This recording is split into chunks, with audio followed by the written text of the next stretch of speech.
मैं कुछ दिनों से एक वीडियो, बहुत इंपॉर्टेंट वीडियो बनाना चाहता था। उस वीडियो का टॉपिक है, सर मेरी मदद करो, मुझे अपने घर पे रख लो, मुझे घर में कोई नौकरानी का काम दे दो। लेकिन फिर मुझे याद आया बचपन में नहीं, मैं MBBS जब कर रहा था तब ऐसी ही हालत मेरी भी थी। घर छोड़ करके चला गया था एक गुरुजी के आश्रम में। उस समय तो ये नहीं होता था, व्हाट्सएप मैसेज नहीं होते थे, तो मेरे पास अपने गुरुजी का कोई नंबर तो था नहीं। कल की भगवान के यहाँ गया था, ट्रेन पकड़ के चला गया था मैं, पैसे रुपए थे नहीं मेरी जेब में। फिर वहाँ एक रात रुका, उन्होंने खाना भी ना दिया। उनके यहाँ एक कॉटेज टाइप का था, कॉटेज नहीं, बड़ा सा हॉल था, उसमें सब लोग सोते थे ज़मीन पे ही दरी वरी बिछा के, वहाँ मैं भी सोया। फिर मैंने कहा कि मुझे गुरुजी से मिलवा दीजिए, मैं चाहता हूँ यहीं रहूँ, उनके आश्रम में रहूँ, झाड़ू पोछा बर्तन जो भी काम होगा सब कर लूँगा मैं। तो जो वहाँ पर बैठे थे, जो देखभाल कर रहे थे, तो बोलते हैं अच्छा मैं पूछता हूँ। फिर गए, गुरुजी से पूछा, वापस आए, तो सॉरी गुरुजी आपसे मिलेंगे नहीं। मैंने कहा यार, मैं बहुत हर्ट हो गया, बहुत दुखी हुआ कि मैं इनको पूजा करता हूँ।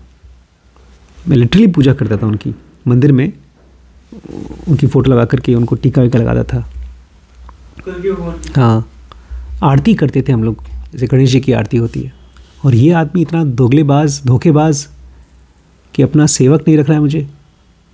वहाँ से हर्ट होके मैं निकल गया। फिर कुछ टाइम एक शहर में रहा, कुछ वहाँ छोटा मोटा नौकरी किया, सेल्स में कुछ काम किया था। फिर वापस आ गया था इलाहाबाद, मतलब मुंबई वापस आ गया। और मेरा MBBS उस समय लास्ट ईयर चल रहा था, उसका कंप्लीट किया। फिर उसके बाद से मेरा उस आदमी के ऊपर से विश्वास उठ गया। लेकिन आज मैं फिर भी थैंकफुल हूँ उस आदमी के लिए। कोई गेस किस लिए हूँ मैं थैंकफुल? उसने मुझे जॉब पे नहीं रखा अपने यहाँ। क्यों मैं थैंकफुल हूँ?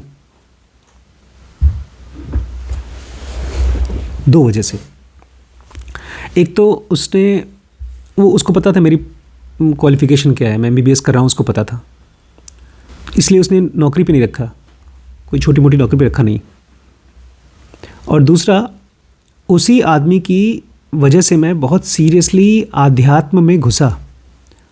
उसके पहले मैं खाली किताबी आध्यात्म करता था, ओशो को सुन लिया, कोई लेक्चर पढ़ लिया। उस आदमी के बाद मैंने बहुत सीरियसली स्टडी करना शुरू किया।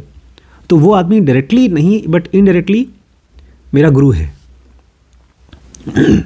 अब जिन बच्चों के भी मन में ये आता है कि सर मेरी मदद कर दो, और उनको लगता है कि मेरे घर वाले मेरे दुश्मन हैं, तो मैं उन सबसे ये कहना चाहता हूँ, घर वाले कितने भी ख़राब लगते हों आपको, उनसे ज़्यादा आपका अपना कोई नहीं है। मैं बहुत से ऐसे बच्चों को देखता हूँ जो अपने घर वालों को उनके पीठ पीछे गालियाँ देते हैं। एक टाइम पर मुझे भी जब मार पड़ती थी तो मुझे भी गुस्सा आता था, और मुझे लगता है गालियाँ भी निकली होंगी जिस समय मार पड़ी थी उस समय।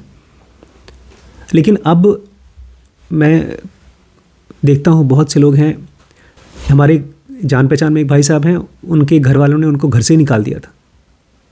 बेचारे 3 साल तक अपने घर में नहीं घुस पाए, तो 2 महीने कहीं, 4 महीने कहीं रह पाए। तो अगर आप अपने घर में अपने माता पिता के साथ या अपने भाई बहन के साथ या जिनके साथ भी रह रहे हैं, आप उनके घर में रह पा रहे हैं, आपको 2 टाइम का 3 टाइम का खाना मिल रहा है, तो बहुत बड़ी चीज़ है ये। इस चीज़ को वैल्यू करिए। हाँ, आपको ख़राब क्यों लगता है? आपके अपने लोग ख़राब क्यों लगते हैं? कोई आइडिया? काम नहीं करते, कहते हैं तो खराब लगता है। हमारी एक्सपेक्टेशन बहुत ज़्यादा होती है घर वालों से। हमको लगता है जो जो चीज़ें घर का है वो सब तो मेरा होना चाहिए, लेकिन जो मुझे देना है वो मुझसे ना बोलें। ये जो रिलेशनशिप बाहर ऑफिस में, फैक्ट्री में हमारा होता है, वैसा हम घर पे नहीं बनाते। ट्विस्टेड है एकदम। घर में मुझे भी ऐसा लगता था जो भी मेरे पिताजी का है वो सब मेरा है। इसलिए कभी कोई महंगी चीज़ ले आए, कभी महंगी घड़ी ले आए, खुद पहन रहे हैं तो मुझे लगता था मेरे लिए क्यों नहीं लाए। तो तो ये चीज़ आप जानिए कि हर इंसान व्यक्ति है, इंडिविजुअल है। अगर वो मेहनत कर रहा है तो अपनी मेहनत का फ़ायदा खुद ले रहा है, वो मतलब उसको लेना चाहिए, वो डिज़र्व करता है। और अगर आप अपने घर में अपने आप को एक बहुत अच्छे एम्प्लॉयज़ की तरह रखेंगे ना, तो आपके साथ आपके घर वाले वही करेंगे जो आजकल आपके मुकेश अंबानी जी अपने बच्चों के साथ कर रहे हैं। अरे वो राजा महाराजा की तरह उनको ट्रीट कर रहे हैं। अभी शादी हुई है अनंत अंबानी नाम के बच्चे की, मुकेश अंबानी जी का बेटा है। उसकी शादी में उन्होंने 1000 करोड़ रुपए खर्च किए। मतलब अगर आप एक आइडियल बच्चे की तरह रहते हैं तो माँ बाप के लिए या घर वालों के लिए एक्स्ट्रा खुशी हो जाती है, क्योंकि वो वैसे भी चाहते थे कि जो कुछ भी हमारे पास है हम किसी को दें, कोई संभाले।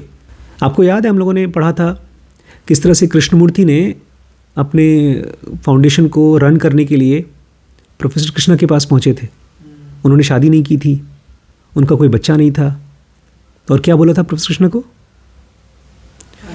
नहीं, अ jewel on the silver platter. उन्होंने कहा अपनी नौकरी गवर्नमेंट जॉब छोड़ दो और यहाँ इसको संभालो। मैं तुम्हें एक चांदी के प्लेट में एक बहुत कीमती जवाहरात दे रहा हूँ। हर एक माँ बाप के लिए उसका कमाया हुआ रुपया, पैसा, घर बार जो कुछ भी है वो बहुत कीमती है, लेकिन वो आपको तभी दे पाएगा जब आप छीनोगे नहीं। अभी रिसेंटली मैंने कोई छोटा सा वीडियो देखा था, पता नहीं सच है कि झूठ, उसमें दिखाते हैं रेमंड नाम की जो कंपनी थी उसके फाउंडर अरबपति, उन्होंने जब अपनी प्रॉपर्टी सब बच्चों को दे दी तो उनके बेटे ने उनको घर से बाहर निकाल दिया। बेचारा भिखारी हो गया, रोड पर आ गया। मुझे लगता है ऐसे बच्चे जो बहुत सीरियसली हेल्प मांग रहे हैं, किसी और के घर जाने को तैयार हैं, वो लोग डिप्रेस्ड हैं। उनकी सोचने की कैपेसिटी ख़त्म हो गई है। मेरी भी कैपेसिटी ख़त्म हो गई थी, बहुत दुखी था मैं। और ऐसे बच्चों की हेल्प कैसे होगी? एक तो बहुत एक्सरसाइज करिए, खूब जॉगिंग करिए, घर में काम करिए, क्योंकि इस बच्ची को कुछ आता वाता नहीं है, मतलब उसने कोई बहुत प्रोफेशनल पढ़ाई नहीं की है, और घर में ताने मिलते होंगे रोज़। तो उन तानों से बचने के लिए आप एक्स्ट्रा वर्किंग करिए, काम करिए, और साथ ही साथ जो टाइम मिलता है उसमें बजाय अपने आप को टाइम पास करने के, इंस्टाग्राम चलाने के, फेसबुक चलाने के, आप कुछ हुनर सीखिए, कुछ सीखिए। और इसके अलावा जो भी आपके आसपास के लोग हैं, वो जितना भी आपके साथ टॉर्चर कर रहे हैं, ख़राब बोल रहे हैं, आप अपना ऑप्शन पहले बनाइए, उसके बाद निकलने की कोशिश करिए। अगर आपके पास नौकरी है तब आप छोड़ के चले जाइए, नहीं है तो कम से कम एक रिलेशनशिप बनाइए। जैसे हम पढ़ रहे थे यहाँ हिडन टैलेंट में कि जो लोग भी आपके कोचेज़ हैं, जो आपको फीडबैक देते हैं, वो टफ़ लव देते हैं। आपकी गलतियाँ, कमियाँ आपको बताएंगे तो आपको ख़राब लगेगा। और मुझे लगता है इस बच्चे के साथ यही हो रहा है कि जो भी इससे बड़े सीनियर्स हैं, घर में कमाने वाले हैं, वो लोग इसको ताने के रूप में इसकी शॉर्टकमिंग्स बताते होंगे, और ये इसे बर्दाश्त नहीं होता होगा। ऐसी कंडीशन में जो भी बच्चा है, जो भी इंसान है, वो पूछे अपने आप से कि मेरे अंदर में क्या क्या चीज़ें हैं जो मैं ठीक कर सकता हूँ। अपने आप को मजबूत बनाए और प्रार्थना करता रहे, क्योंकि लाइफ में ईश्वर है। मैंने पूरे टाइम, भले गुरुजी ने घर से वहाँ से निकाल दिया मुझे, मेरा उस आदमी के ऊपर से भरोसा हट गया था, लेकिन गुरु के ऊपर से, भगवान के ऊपर से विश्वास नहीं हटा था। स्टडी करना सीखे, एक एक सेंटेंस, एक एक वर्ड पढ़े ध्यान से, और सबसे इम्पॉर्टेंट एक किला बनाया है, उसको तोड़े। कौन सा किला? एक्सपेक्टेशंस का किला।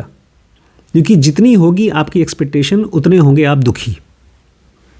इससे फ़र्क नहीं पड़ता है कि आपकी एक्सपेक्टेशन कितनी जायज़ है।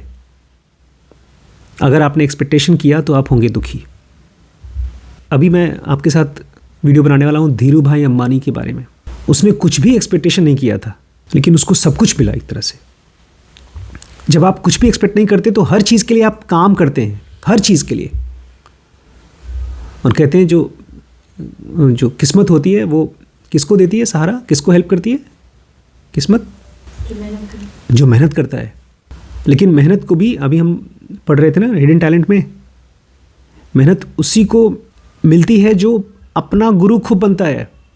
ये तो बड़ा आसान है, मुझे अपने घर पे रख लीजिए, झाड़ू पोछा लगवा लीजिए, और मुझे 100% गारंटीड है कि जो बच्चा अपने घर पे अपने माँ बाप के साथ में झाड़ू पोछा बर्तन नहीं कर सकता, और किसी और क्या नहीं कर सकता, वहाँ से भाग जाएगा। कंप्लेन करना बंद करे, लोगों की वैल्यू करे, 3 स्टेप ब्रीदिंग करे, रोज़ थोड़ा थोड़ा ग्रो करे।